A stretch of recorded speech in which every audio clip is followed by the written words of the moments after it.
Hello and thank you for joining us for our general overview of user-created standards. During this video, we will focus on 5 different sections of a UCS.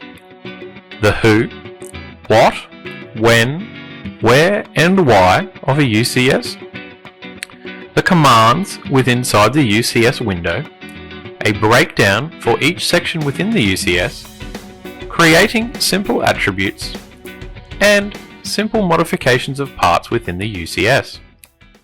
To begin our discussion on UCSs, we must know what a UCS is and how it works within Cabinet Vision. The purpose of user-created standards is to apply logic that is not controlled through the assembly wizard or any other part of the program. Think of them as automating something you would normally do manually 5 or more times a day. We need to first ask ourselves the questions: who, what, when, where and why are we making this UCS? This process will help us evaluate if we should be writing a UCS, creating a cabinet with intelligence through the object tree, or should I just be doing this manually? The first thing we must decide is who needs to utilize this automated process. Is it just myself or my entire business? It's worth mentioning here that if you're using a network installed version of Cabinet Vision, that your database is saved to a server and shared by all users, any UCS you write will impact them instantly.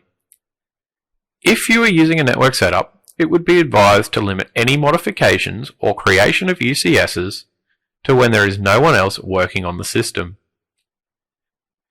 If, however, you're using a standalone database, you will need to do a backup restore of your database to another computer or make a package and send it over to another person. Videos for both these procedures can be found on our YouTube page. Next, we will determine what we need this UCS to do.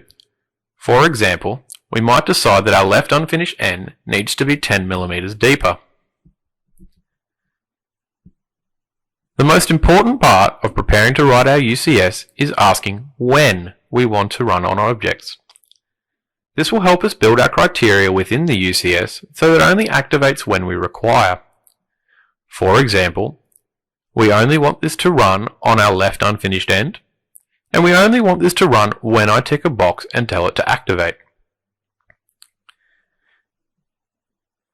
If we are talking about adding tick boxes or options as to when we would like to activate the UCS, we need to decide where we want this option to turn up.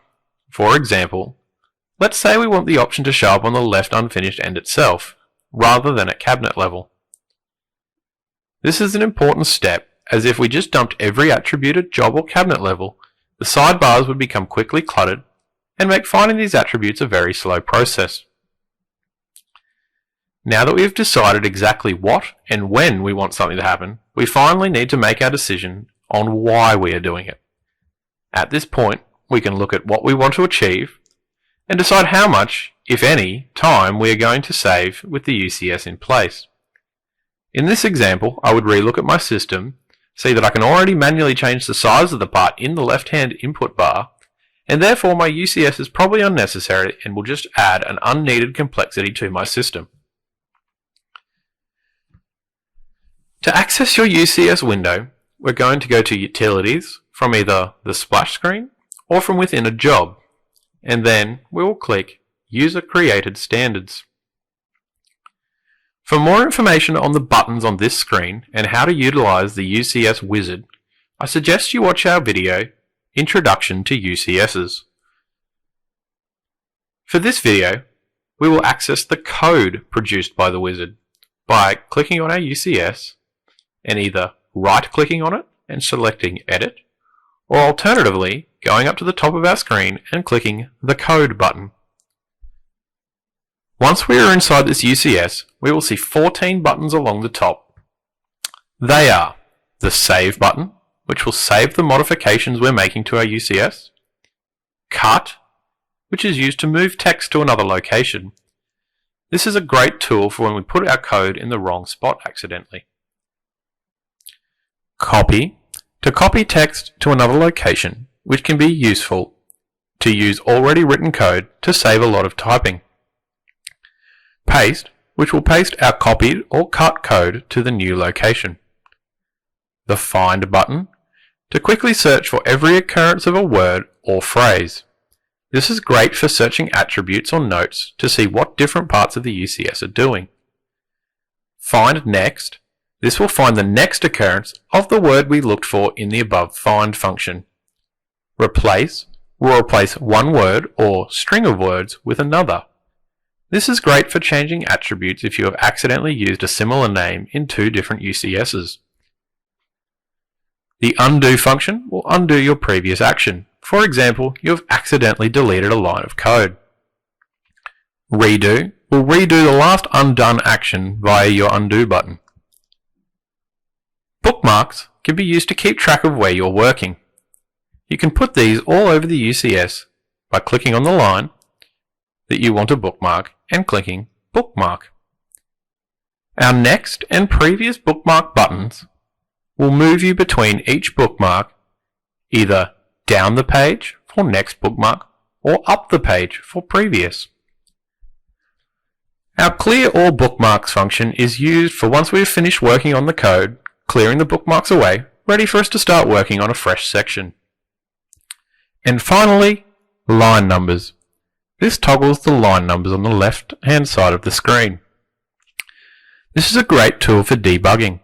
You'll notice if when we click out of a UCS and have an error, there are going to be times where it tells us exactly what line the error is on. And finally, you will notice that if you right-click, all of these same options are still available. Our next area is where our code will be displayed. UCSs tend to get very long, and once all the possible whats and whens from our earlier topic have been added in. To help break this down, we can break a UCS down into 5 different sections: the notes, the for each line, parameters, variables or attributes, conditions, or functions or actions. Each of these sections are the foundational building blocks of our UCS. There are a few more advanced functions, but we won't be covering them at this early stage. Notes are probably the most important part of any UCS. Although they make no functional modifications to your UCS, they are the basis for explaining everything that is going on. You'll see in my example on the screen, anything prefixed with a semicolon has turned green. This is what we call a note. Notes can either be on a line to themselves, such as line 1 and 2 here, or in line with other blocks of code, such as here on line 13. You'll see on line 13 only the code to the right-hand side of the semicolon has gone green. So my code on the left will still be red and will still work as I intended. It is a good UCS practice to write as many notes as possible to explain what certain parts of your code is doing or aiming to do. This is very important if you need to make modifications to it in the future, or if you're calling our help desk and needing some assistance with working out your next move. This will save you a lot of time in explaining what you're trying to achieve and help us understand exactly what you've already done. The first line of your UCS, if it is a note, will become the description of the UCS. That is, on the window before you enter the code, you will see that line here in the description section. For our example, I'll begin by running the wizard, naming my UCS My UCS, select Modify, and choose my unfinished left end. I will now set the values and tick on everything except for the material or library part. I'll then set our width and length to is equal to and put in 300 millimeters. I will set the rest to adjust by and leave them set to 0 for now. If you'd like to learn more about this wizard, as I mentioned earlier, check out our video called The Introduction to UCSs. Once this is complete, we will select our UCS and click the Code button to enter. From here, let's fill out our notes section at the top and make sure we are happy with the description. Once this is done, click Save, and then click Close at the bottom right of your screen. You'll then see a pop-up. It's just letting you know that you have now overwritten the code generated by the wizard. Click Yes to confirm this. We'll now jump back into our code and have a look at the sections. To start with, our for each statement. This is used to state what objects we would like the UCS to act on. A UCS must have a for each line, however it cannot have multiple for each lines. And this must appear before any other code is written. However, notes can appear above them. The statement is made up of three sections: the for each statement, the object referenced by its internal name, such as LU for the unfinished left end, and finally, the type of that object. In this case, it is a part. For further information on things that can be in the for each line, you can see our help menu by searching for valid for each and look under the page titled Functions and Operators. This is a very handy page in the help file, so keep that with you in your favorites for future referral. Much like you may have seen in our video on user-created attributes, we can also add attributes within our UCS. These will be used a lot in the UCSs, as they are used to either activate our UCS, or if we need to input information such as a size from a user level within the job. The creation of our attribute within a UCS is formatted a bit differently than you would be used to from the object tree. However, the information is pretty much the same. There are 3 lines required to create our attribute within the UCS. Each of these lines will start with the name of our attribute, much like the name option in our parameter edit box as seen here in the object tree. This is the name that we preface with U underscore to ensure we don't unintentionally use a system parameter. We're going to go ahead and put in our U underscore switch on 3 separate lines. The first line required is to set the type of attribute we'll be creating. This again lines up with our type drop-down box from our parameters edit box in the object tree. For example, we're going to be using our Boolean or true-false type parameter. To write this in, I will write BOOL between my less than and greater than signs. We call this method a tag. The list of how to write each different type can be found in the same help file as above under Define Value Types. Finally, we will tell the line its value. This involves writing the equal sign, followed by our default value, exactly as we would have written in our parameter edit box, under either value or equation. I'll give our default the value of 0. This registers as false with our Boolean method as opposed to a 1 that would mean true. Our second line of the attribute sets up the style of our attribute.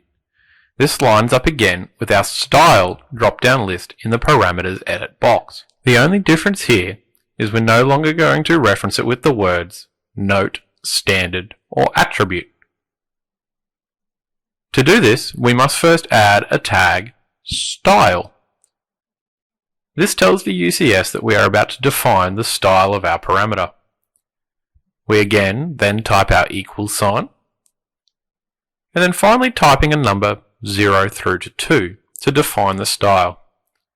They label as such. 0 is a value or standard which will only display in the object tree. 1, an attribute which will prompt in the sidebar when clicking on the part. Or 2, notes, displays in the note page on a cabinet or part. If this line has not been written into your UCS, it will default to 0, and therefore will just be a value or standard parameter inside the object tree, and you will not be able to input your information from the sidebar. We're going to go ahead and set our new parameter to be an attribute by typing the tag style, the equal sign, and give it our value of 1 for attribute. If you're defining your style as either an attribute or a note, you will need to now add a description. This will be the same as adding a description in the description box of our parameter edit box. This will set what we see on our sidebar when changing the attribute's value. This is first done by adding our DESC for description tag and the equal sign to the line after our name and then typing in our description.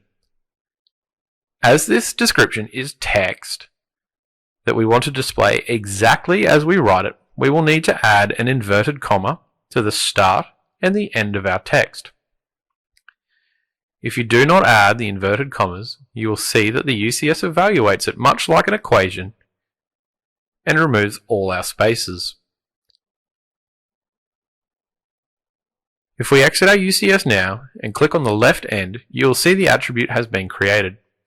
However, you will notice two things. Firstly, that when I try to change my attribute to true, it will not change.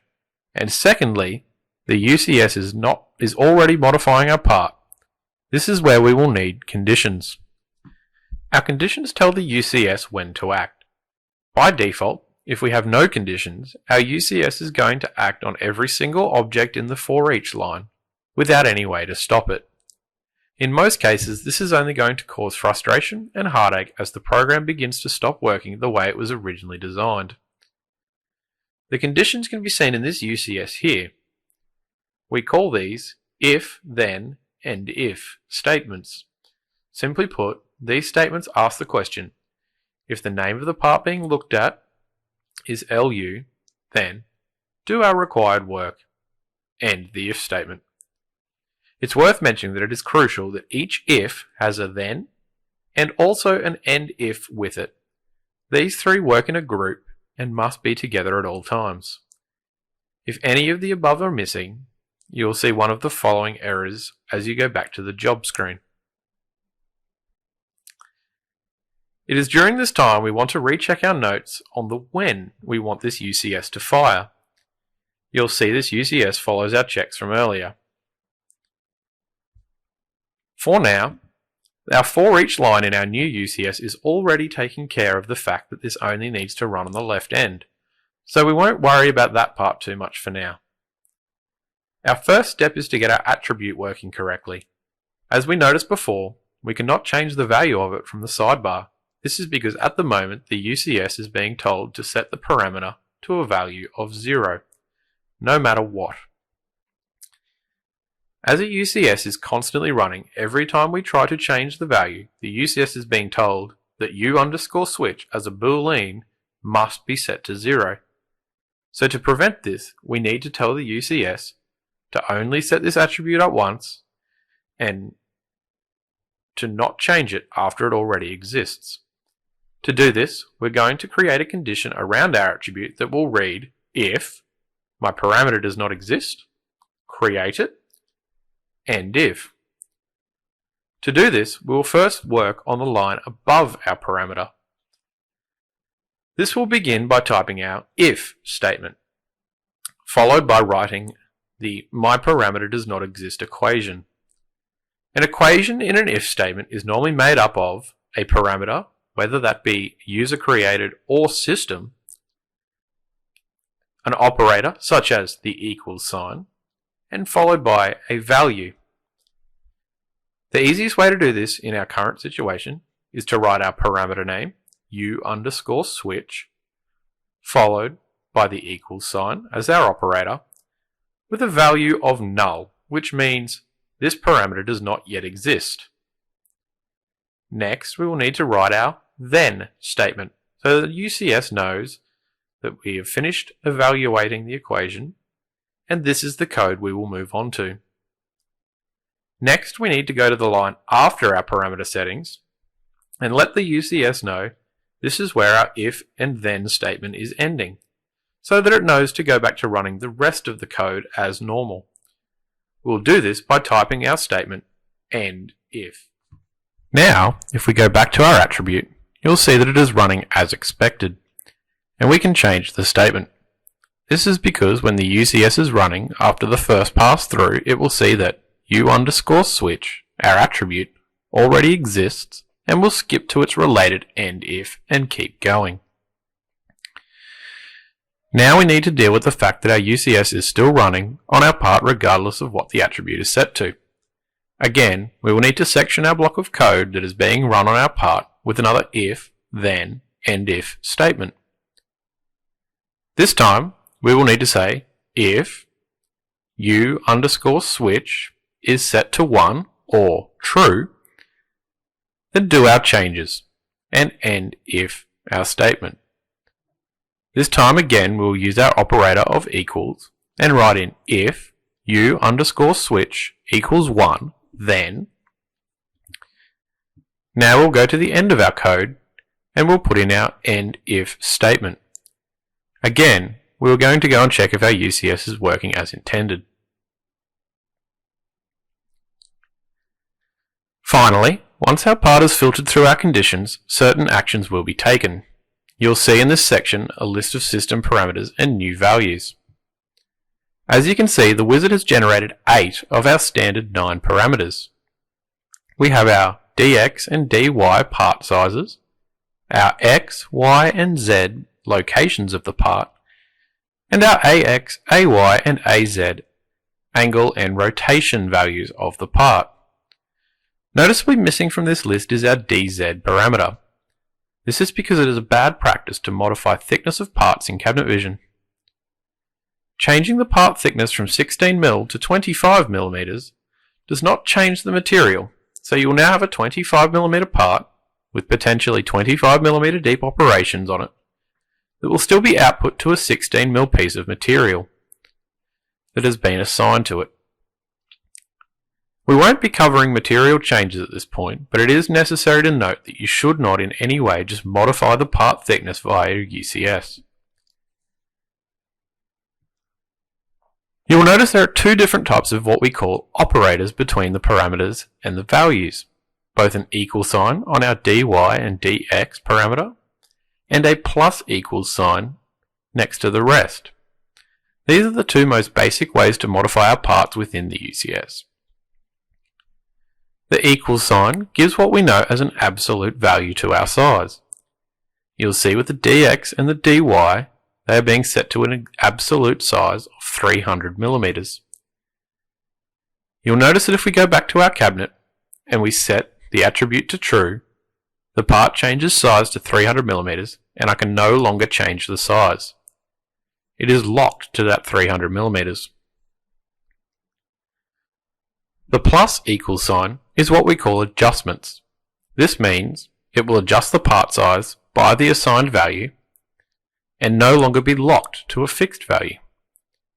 You'll see now if we change our dy to be plus equals 300mm and leave our dx as equal to 300mm, when we return to the job screen and reactivate the UCS, the dx again returns to a hard value of 300mm, while our dy has become 300mm bigger than original. It's worth noting that again, because of this, we can now click on our left end and change the size. Using the adjustment parameter where possible will help us keep as much functionality as possible within Cabinet Vision. When starting to write UCSs, utilize the wizard to do what you need to do first and make small modifications as you go. The most important part to learn in UCSs is the conditioning and adding your attributes. So focus on this part first and let the wizard do what it is good at in writing this function. Finally, we're going to add one more attribute and tell it what measurement we want to adjust the height by. This time, we're going to jump back into our code, utilize our copy and paste function to reuse the block of code that already exists and it is already creating an attribute. Personally, I like to keep the same names as my switch and build on that for the next parameter. For example, I will keep u_switch so that I know that this relates back to the switch. And I will add _add _dy to the end. This will help me know that it is being used to add to our dy and is in relation to the switch. Although you can name these things anything you want, keeping a good naming structure like this will make life a lot simpler when you come back to them in the future and know what your intentions were with each parameter. I'll now make sure I've updated all 4 instances of the u_switch parameter to now be u_switch_add_dy. Next, I'll change our attribute type to measure, MEAS, and I'll modify the value to be 50 millimeters. Our style remains the same, a 1 for attribute, and we can update the description of our attribute on our last line. Again, we'll go out of the job and check our attribute is letting us update it correctly. Doing this step by step means we can easily see if and when something stops working and quickly fix it then and there, rather than trying to dig through mountains of code at the end. Once we can see our attribute working, we will go back into the UCS, assign our dy adjustment to now equal our new attribute name. We'll do this by writing dy plus equals and giving it the value of u_switch_add_dy. This means when the UCS is activated, it will look for our u_switch_add_dy, check for its value, and use that as the adjustment. I want to extend a big thank you to everyone for watching our video today. We really appreciate your ongoing commitment to our products and value each of you as customers. I hope you find our videos beneficial and are able to further your education in cabinet vision by watching them.